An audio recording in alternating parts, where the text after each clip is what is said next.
Со предлог измените цел ние да интервенираме во Законот за домување, односно во правото за домување, која е едно од основните човекови прави и е основен екзистенцијален услов кој што мора да биде исполнет за една индивидуа да има нормален живот. Конкретно ние интервенираме во кириите, во висината на цените на кириите. Сегашниот закон предвидува само долна граница, колку може да биде најниска цената за издавање на станови, и сегашната формула е 1/12 од 2% од вредноста на станот на годишно ниво.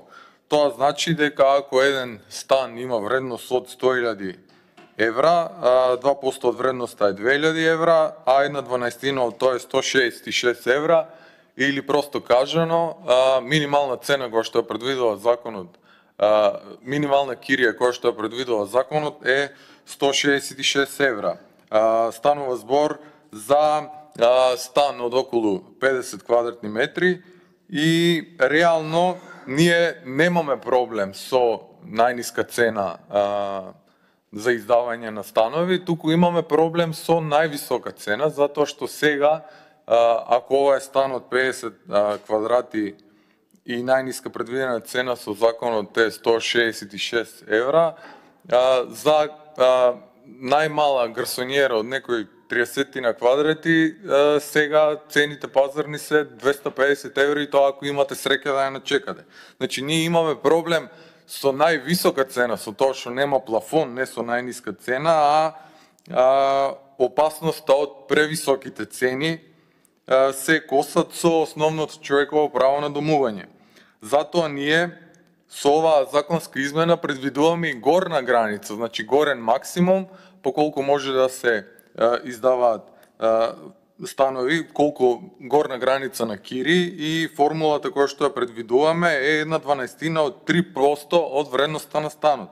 Тоа значи дека на стан од 100.000 евра максимална кирија би можела да биде, односно стан околу 50 квадрати, максимална кирија би можела да биде 250 евра.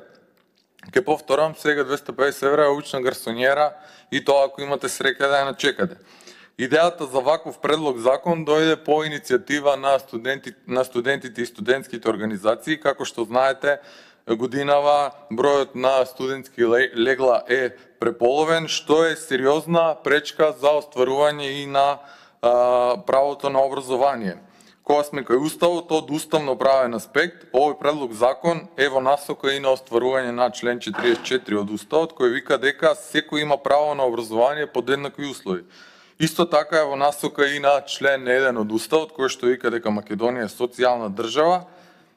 И единствен контрааргумент кој што го слушаме е дека ова го ограничува правото на собственост и правата од собственост, но тоа не е така во случајот, затоа што член 30 од Уставот вика дека правото од собственост може да се ограничат кога е во прашање јавен интерес, а бројот на студенти поради преполовените легла моментално е, кои што се директно засегнати од ова, е околу 2500 студенти. Дополнително високите цени на кириите ги погодуваат директно и другите млади луѓе и останатите студенти кои што немало да добијат место во студентски домови, така да станува збор за голем број на индивидуи, и ова и како е јавен интерес, и затоа се надеваме дека колегите ќе го поддржат овој закон. Благодарам.